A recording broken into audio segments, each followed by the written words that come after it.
meninos, beleza? Bom, para essa aula de hoje, a gente vai estar abordando aí o módulo 8 aí, né? Eu queria fazer uma pergunta para vocês primeiro. Vocês já viram aquela treta de família, assim, aquela briga de família, de casal? Casal, bater boca, brigar, discutir. Aí, assim, eles tentam manter o máximo em segredo possível para que isso não se espalhe, mas acabam que não conseguem, né, manter esse segredo aí.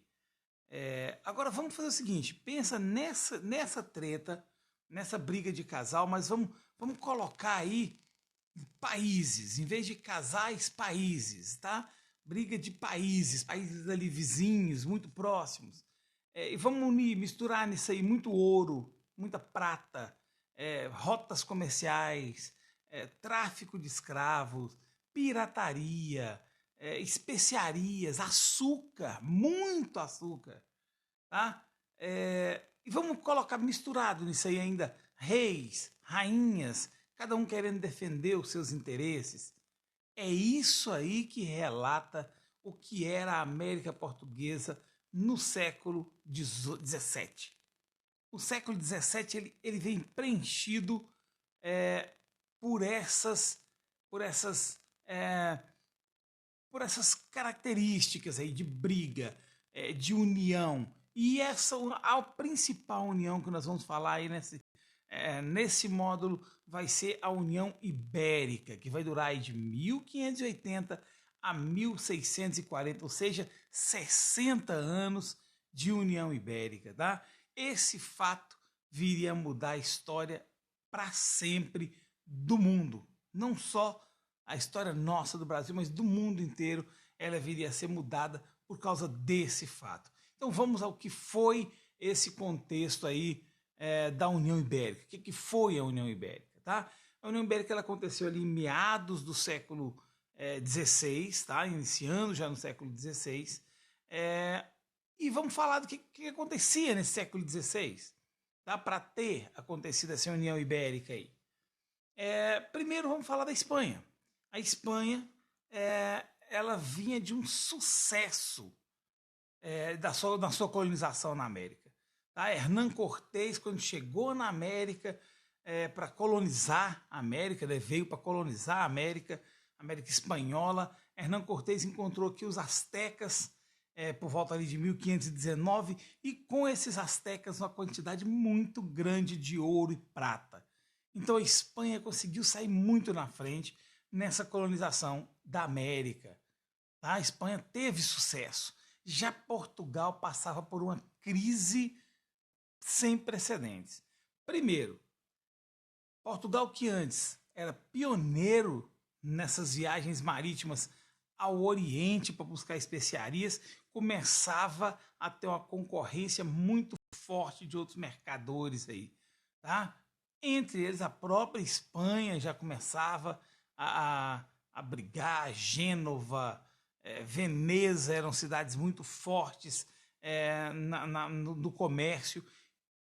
A navegação para Portugal começava a ficar cara demais, porque ali ela não podia mais transitar pelo mar Mediterrâneo, uma vez que esse mar Mediterrâneo tinha sido fechado pelo Império Turco-Otomano. O Império Turco-Otomano já não permitia mais o trânsito gratuito por aquela região e o que era cobrado era muito caro. Então acabava vendo essas navegações com um custo muito alto e o processo de colonização aqui no Brasil muito lento. Tudo acontecia de forma muito lenta aqui na colônia portuguesa, né? aqui na América.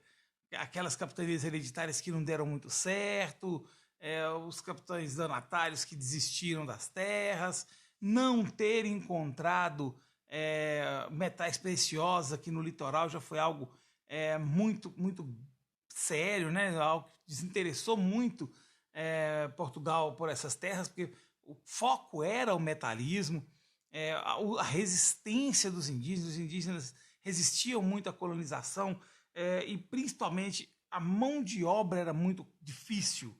Nós vamos ver que não tinha mão de obra aqui, ainda não estávamos falando ainda da mão de obra escrava, né? Então se buscava a mão de obra dos indígenas que relutavam muito e acabavam batendo de frente, tribos exterminadas, e acabava que a mão de obra não acontecia. Para completar, Dom João III acabou tendo filhos, e os filhos dele acabaram morrendo antes dele. Ou seja, Dom João III não tinha herdeiros vivos para assumir o trono. O herdeiro mais próximo na linhagem de sucessão seria o ainda em gestação, ainda estava na barriga da mãe, Dom Sebastião, que era sobrinho de Dom João III, filho de Dona Catarina. O nome dado para Dom Sebastião, tão grande era a necessidade de um herdeiro, era de Dom Sebastião o Desejado. Tá? Dom Sebastião acabou assumindo o trono, depois de nascido, óbvio, com 17 anos de idade. Muito jovem, ele assumiu o trono e partiu para o Marrocos. Naquela época, gente, a gente tem que pensar o seguinte: naquela época, rei lutava na frente de batalha. Hoje a gente tem os cargos mais altos aí da política atrás da mesa e vai o soldado para a guerra. Naquela época, não. O general era o que lutava melhor. Né? O rei ia na frente de combate. E nessas batalhas no Marrocos, Dom Sebastião desapareceu e nunca mais se teve notícias de Dom Sebastião. Então, provavelmente acredita-se que ele morreu em combate lá no Marrocos, contra os muçulmanos lá no Marrocos. Bom, quem assumiria o trono então? Um tio-avô de Dom Sebastião, Dom Henrique, assumiu o trono e acabou também morrendo sem deixar herdeiros, dando aí o fim à dinastia dos Avis. Então a dinastia dos Avis acabaria aí. Quem é que assumiria o trono? Nessa época a gente tem que pensar o seguinte: não havia muito essa questão de nacionalismo, de eu quero um português no trono de Portugal, eu quero um espanhol no trono da Espanha. Não havia muito essa questão. O que se falava muito nessa época? Poxa, nós queremos alguém que represente bem o nosso país. E o que aconteceu? Nesse período aí, o rei da Espanha se chamava Felipe II. E esse rei Felipe II veio reivindicar o trono português, porque ele era filho do rei Carlos V da Espanha, mas a sua mãe era Dona Isabel, que era de Portugal. Então ele falou: poxa, já que eu sou filho de uma portuguesa, eu vou assumir esse trono português aí agora. E os portugueses aceitaram isso muito bem, porque, poxa, a Espanha era super bem na fita. Então, tipo, se a gente vai ter um rei espanhol aqui, se a gente vai fazer parte da Espanha, caraca, nós vamos nos dar bem, isso vai ser bom pra gente. Então os portugueses aceitaram muito bem, e aí Dom Felipe acabou sendo coroado, Dom Felipe II da Espanha acabou sendo coroado como Dom Felipe I em Portugal, dando início à dinastia dos Habsburgos, né, aqui em Portugal, unindo as coroas espanhola e portuguesa. Mas um dos detalhes é o seguinte: Dom Felipe não, né? O rei Felipe, ele deixou muito claro que ele iria manter a soberania portuguesa, que ele não iria tirar essa soberania, apesar dele ser rei das duas coroas. O que era de Portugal continuaria sendo de Portugal, o que era da Espanha continuaria sendo da Espanha. Bom, 60 anos duraria essa União Ibérica e até ela cair e Portugal voltar a ter um rei português novamente lá. Mas, antes disso, muita coisa aconteceu. Primeira delas, a Holanda, né, que na época não era Holanda ainda, eram Países Baixos, era uma união de vários paizinhos pequenos, vários territórios pequenos ali, formavam essa Holanda, e essa Holanda era colônia portuguesa, espanhola. Elas faziam parte, pertencia à Espanha. Só que a Holanda, diante de tamanho de tanta turbulência acontecendo nessa Península Ibérica ali, a Holanda resolveu proclamar sua autonomia em relação à Espanha, ou seja, queria se tornar independente. A Espanha imediatamente propõe um embargo comercial para os holandeses e aí proíbe a partir dali que todas as colônias espanholas, que a partir daí também englobaria as colônias portuguesas, é óbvio, fazia parte agora do reino espanhol, não poderiam mais comercializar com a Espanha. Agora pensa numa coisa, o mundo praticamente era dividido entre Espanha e Portugal. Então, se a Holanda não podia comercializar mais com a Espanha, nem com Portugal, ela ia comercializar com quem? Com ninguém. Então a Holanda sentiu imensamente prejudicada, até porque pouco tempo antes ela tinha feito uma parceria com Portugal. E essa parceria justamente envolvendo a cana-de-açúcar. Tá? Esses holandeses aí fizeram investimentos desde a produção até o refino da cana-de-açúcar. Esses caras que ensinaram os portugueses, né? Trouxeram para cá, não só aqui, acho que ainda antes, quando era produzido em colônias portuguesas na África, colônias portuguesas em algumas regiões da Ásia, ainda se colonizava, já se usava a cana-de-açúcar, já se produzia açúcar, e essa produção de açúcar era feita basicamente pelos holandeses, né? Terceirizada para os holandeses. Então os holandeses tiveram que fazer muitos investimentos para produzir para manter essa parceria com Portugal ali, além de que a Holanda era a principal responsável pelo transporte dessa cana-de-açúcar das colônias para a Europa e pelo tráfico de escravos que ia começando a acontecer. Estava começando a acontecer o tráfico de escravos, e quem era responsável por pegar e transportar esses escravos para as colônias era a Holanda. Então a Holanda, e também, obviamente, investimento em maquinários, né, em equipamentos, aí, o aparelhamento, vamos dizer assim, dos engenhos que eram produzidos por Portugal, eram feitos pelos holandeses. Então os holandeses, cara, sentiram-se muito, muito prejudicados com essa história. E o que começou a acontecer? Além disso, o Filipe II era defensor da Contra-Reforma, né? Ou seja, ele era a favor da Igreja Católica. E aí a gente vai ver que ele vai começar a ter desavenças com a Inglaterra, que era anglicana. Nós vamos ter desavenças com Holanda e França, que eram calvinistas. E aí vai começar, então, uma retaliação por parte da Holanda. A Holanda começa, então, a atacar os territórios, as colônias da Espanha, né? E entre elas, óbvio, o Brasil, né? Que era parte agora do reino espanhol. Então, a Holanda, a gente tem que pensar que ela era a grande responsável pelo tráfico negreiro da África, tá? Isso aí, ó, vai provocar aqui no Brasil uma crise de fornecimento de escravo, o que já era difícil porque já não conseguia indígenas como escravos. Agora passaria a ser mais difícil porque esses africanos parariam de vir para o Brasil também, tá? Uma observação só para a gente fazer é que se agora Portugal e Espanha já estavam unidos, era um território só, não fazia mais sentido nenhum o Tratado de Tordesilhas. Então aquele Tratado de Tordesilhas seria esquecido, e aí quando a gente começar a falar da expansão do território, a gente vai ver que o território que é ocupado agora das Américas é praticamente todo da Espanha, né? Bom, vamos chegar lá nessa questão do território. Bom, começam a acontecer aqui no Brasil, então, as invasões, e essas invasões provocam aqui um rebuliço. Inicialmente, os franceses começaram a invadir o Brasil em duas situações. A primeira delas é o que foi conhecida como França Antártica. Essa França Antártica ela aconteceu de 1555 até 1567, período relativamente curto, tá?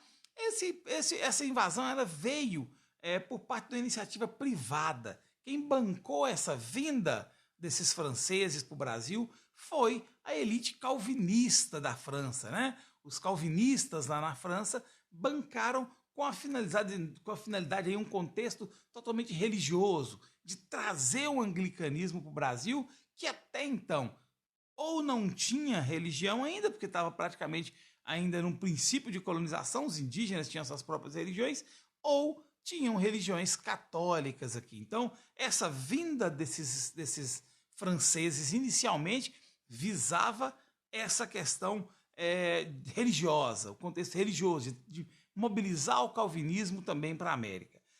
Eles vieram para a região da Baía de Guanabara, no Rio de Janeiro, e começaram a ter sérios problemas internos de caráter religioso, porque aí Portugal e Espanha já não aceitavam também muito bem essa questão de se ter invasores de outras religiões, tentando implantar novas religiões aqui.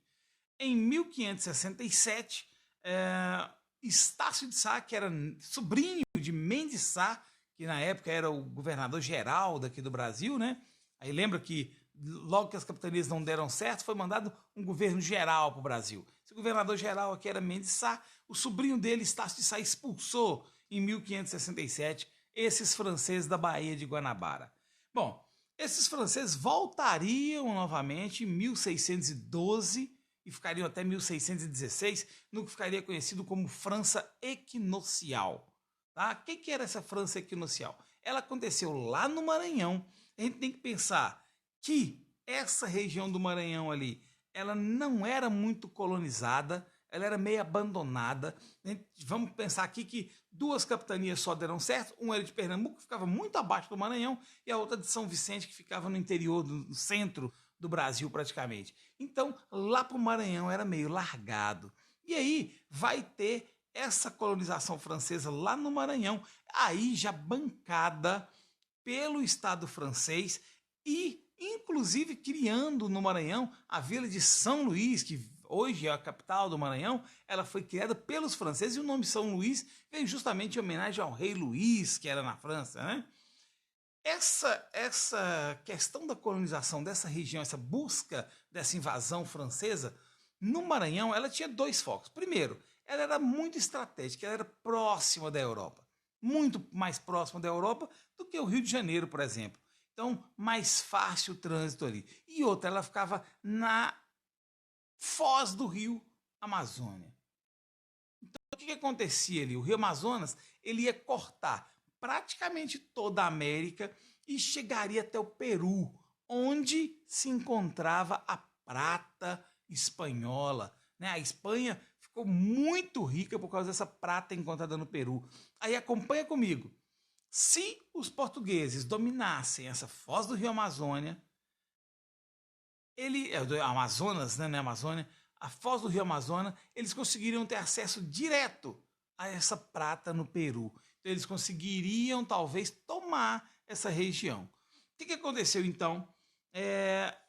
Imediatamente a Espanha, juntamente com Portugal, promoveu a colonização, a exploração do Vale Amazônico. Qual que era a finalidade disso? Inicialmente, é óbvio, construir fortes, impedir que esses franceses adentrassem pelo rio Amazônia e, aos poucos, ir expulsando esses franceses dessa região.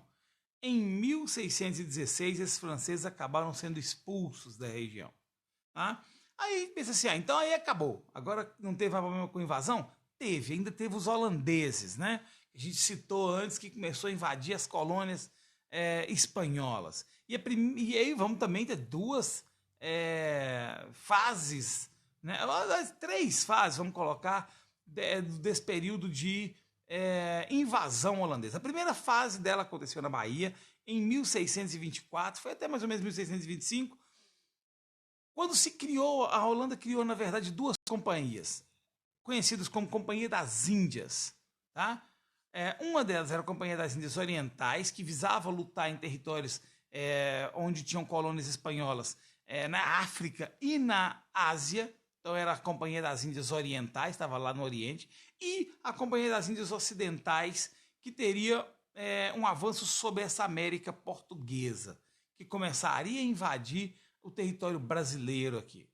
Bom, nós vamos ter então aí de 1630 a 1654 o período do Brasil holandês, né? A primeira fase desse Brasil holandês aí vai acontecer em Pernambuco, tá?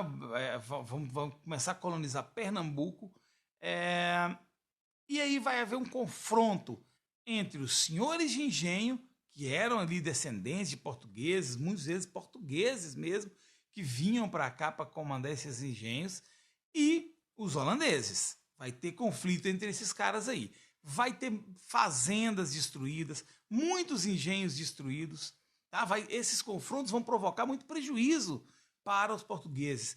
E nesse período, vamos pensar o seguinte: enquanto está ali uma guerra entre holandeses e portugueses, enquanto está tendo essa guerra de portugueses de fazendas sendo destruídas, os escravos dessa época se aproveitavam disso para fugir. Nesse período aí de 1630 a 1637 foi o período em que mais encontramos quilombo, a formação de quilombos. Entre eles o quilombo de Palmares, né, que ficava lá no Nordeste e ficou conhecido como o maior de todos os quilombos aí. A gente vai falar muito sobre esses quilombos aí futuramente, mas inicialmente a gente tem que pensar que foi nesse período que esses quilombos ganharam força. Foi quando mais teve fuga de escravos, aproveitando aí dessas guerras entre senhores de engenho e portugueses e holandeses. Aí vem a segunda fase, que é de 1637 a 1644, quando veio para o Brasil Maurício de Nassau. E Maurício de Nassau veio com a cabeça diferente, que era um cara conhecido por ser muito inteligente, muito bom no relacionamento pessoal. E Maurício de Nassau foi mandado para cá para ter uma forma diferente de tentar colonizar o Nordeste brasileiro. Qual que era a forma dele? Maurício de Nassau, né, que deu a época que ficou conhecida essa fase como a fase de Nassau, né? Maurício de Nassau promoveu muito investimento aqui no Brasil, né, com empréstimos, fazendo empréstimos para reconstruir tudo aquilo. Você vê, os holandeses tinham destruído muito aqui. Agora Maurício de Nassau vem com a política da boa vizinhança. Não, vou emprestar dinheiro, vocês vão reconstruir isso aí. Tem religiões africanas, vamos deixar elas acontecerem. Enquanto Portugal lutava contra isso, os holandeses permitiam, tinham uma tolerância religiosa. Outra coisa muito importante, Maurício de Nassau voltou a promover o comércio de escravos para o Brasil. Então o Brasil começou a receber escravos de novo, só lá no Nordeste, mas estava recebendo escravos novamente. E principalmente Maurício de Nassau começou a urbanizar o Brasil, começou a promover a urbanização. As cidades no Nordeste começaram a ter alguma infraestrutura e principalmente a cultura holandesa começou a aparecer lá no Nordeste do Brasil. E aí entra a terceira fase, que é de 1644 a 1654, quando aí já tinha acabado a União Ibérica, aí a União Ibérica tinha ido só até 1640, onde houve lá a insurreição pernambucana, né, uma revolta de Pernambuco contra o domínio europeu até, né? A insurreição pernambucana ela não viria só por uma luta contra os holandeses, ela viria também contra os portugueses, então era uma luta contra o domínio.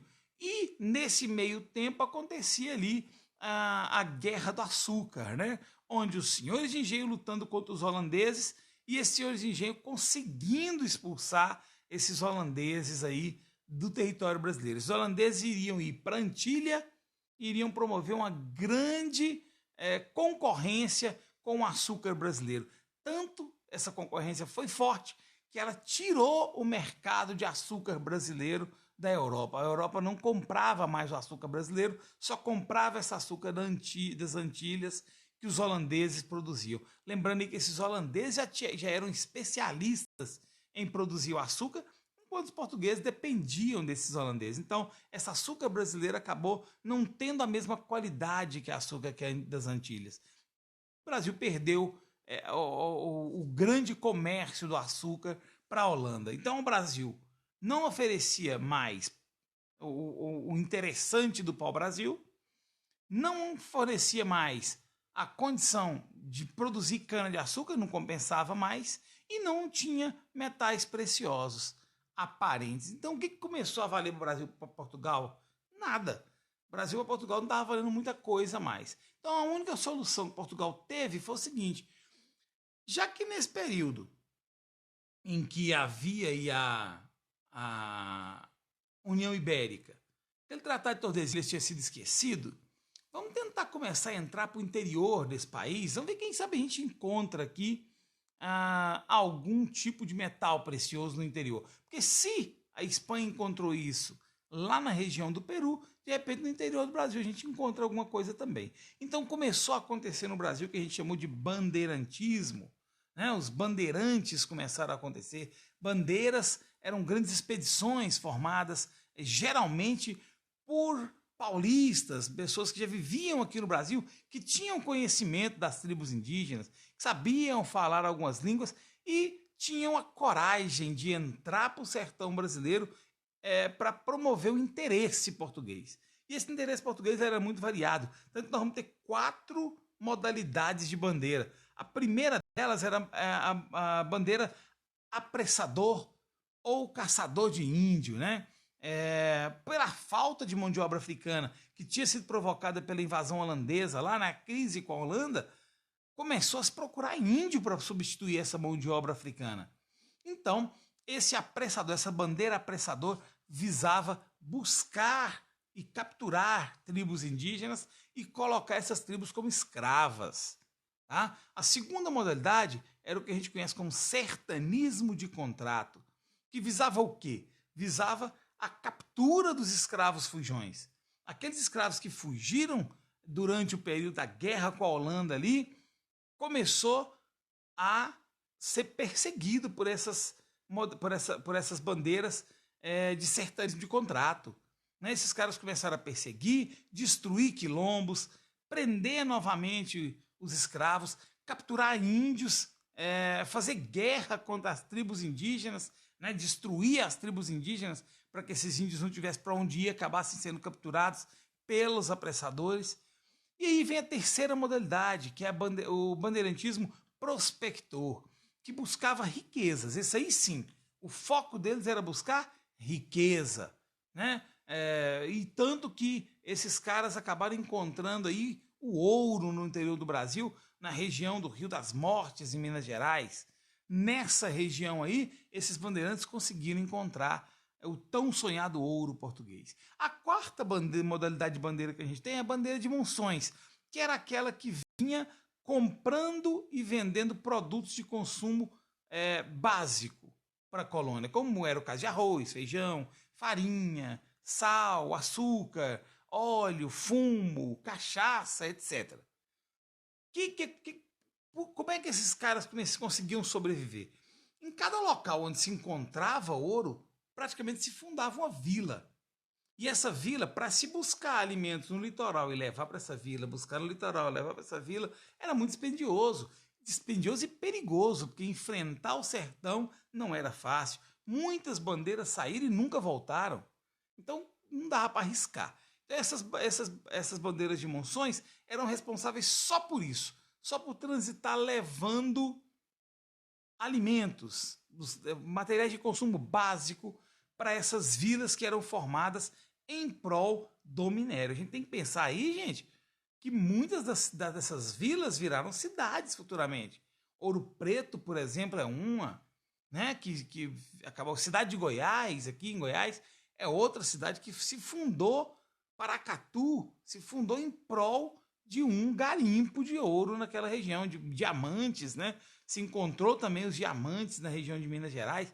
Então essas minas aí fundaram muitas cidades brasileiras que nós temos hoje, né? E essas modalidades de monções aí, de bandeiras de monções, era responsável por trazer alimentação para essas cidades. Futuramente a gente vai ver que a pecuária começa a assumir um papel importante. Por quê? Ao invés de se estar buscando, principalmente a carne, na época era se utilizado muito o charque, né? A carne seca, ou a carne em óleo, né? A carne de porco no óleo, que ela não se perde, né?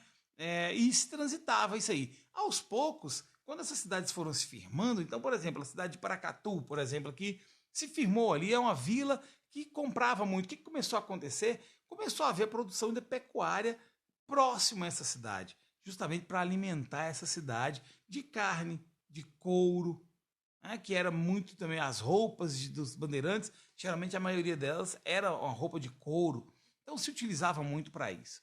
Bom, a pecuária então visava atender o mercado interno, ela não tinha foco de se exportar gado. A gente vai ver também que a pecuária dá um pontapé para as atividades manufatureiras, principalmente de produção de de roupa, de couro aqui no interior do Brasil, e nós vamos ver que vai começar a ter uma mão de obra livre acontecendo aí. Esses caras esses vaqueiros que manuseavam gado, era uma mão de obra livre e remunerada. Então vamos ter a primeira modalidade social de mão de obra livre vai ser esses vaqueiros aí através da pecuária. Outro foco também muito importante no processo de expansão da América, né, de Portugal se expandir para dentro do Brasil, foi o Vale Amazônico, né? Aquele Vale Amazônico que inicialmente ele tinha aquela importância estratégica, né? De defesa, de se montar ali fortes. Nós vamos ver, por exemplo, em Macapá, a gente tem um forte importante em Macapá, que era bem na entrada desse Vale Amazônico aí, e visava defender mesmo contra a entrada de navios estrangeiros. Mas se pensava assim, poxa, nós vamos colocar uma cidade aqui, nós vamos montar um forte aqui para defender essa região, a gente tem que tentar explorar de alguma forma essa região. E ela começou a ser explorada com as drogas do sertão. O que eram as drogas do sertão? Inicialmente era castanha, fruto do guaraná, coco, cacau, baunilha, que eram produtos nativos daquela região. Pouco mais à frente, começou a se implantar aqui aquelas especiarias que se buscavam nas Índias, como era o caso da pimenta, do reino, do cravo, da canela. Isso começou a ser implantado na região amazônica aqui. Tá? A mão de obra que era utilizada, obviamente, era mão de obra indígena, que era muito mais abundante nessa região do Vale Amazônico ali, e se buscava também o extrativismo vegetal, né? Principalmente quando começou a se encontrar seringueira, né, para a produção de borracha. Né? Borracha começava a ser encontrada nessa região do Vale Amazônico. Infelizmente, esse Vale Amazônico foi um fracasso total. Nunca foram capazes de superar a crise ou de promover sequer um desenvolvimento nessa região da Amazônia. Nunca conseguiram fazer isso aí.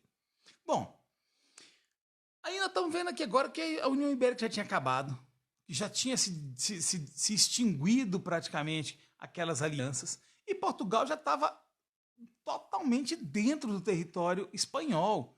Né? Aquela Tratado de Tordesilhas tinha voado, ficado para o espaço. Então, em 1750, sentaram-se em Madrid representantes portugueses e espanhóis para assinar um novo tratado chamado de Tratado de Madrid. Tá? E nessa época, vamos pensar que as situações tinham se invertido bastante. Portugal já tinha encontrado ouro e diamante, então tinha superado bem a crise do início do século XV, ali, XVI. Os espanhóis, por seu lado, já viam a prata diminuindo dia a dia, e Inglaterra e França tomando o seu mercado na Europa. Então a gente vai ver que espanhóis e portugueses assentaram com um aspecto diferente, né? Os espanhóis já não estavam por cima e os portugueses por baixo, agora era ao contrário. E foi nomeado Alexandre Gusmão, que era um luso brasileiro, para representar Portugal nesse Tratado de Madrid. E ele lançou mão de um artifício muito importante que era conhecido como uti possidetis. O que era esse uti possidetis? Era um artigo, um antigo artigo, princípio jurídico lá do Império Romano, que dizia que uma região deveria pertencer ao império que organizou a sua ocupação e o seu processo de civilização. E quem tinha feito a ocupação e o processo de civilização nessa região do Vale Amazônico, da região central do Brasil? Portugal. Então esse território deveria pertencer a Portugal. Então o que ficou definido nessa região ali, então, é que a partir daquele momento Portugal ocuparia boa parte daquele Vale Amazônico.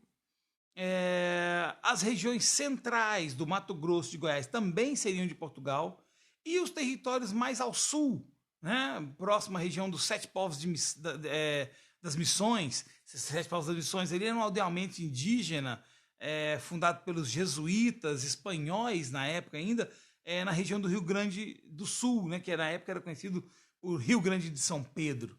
Então essa região ali do sul até o Vale Amazônico passaria a pertencer a Portugal.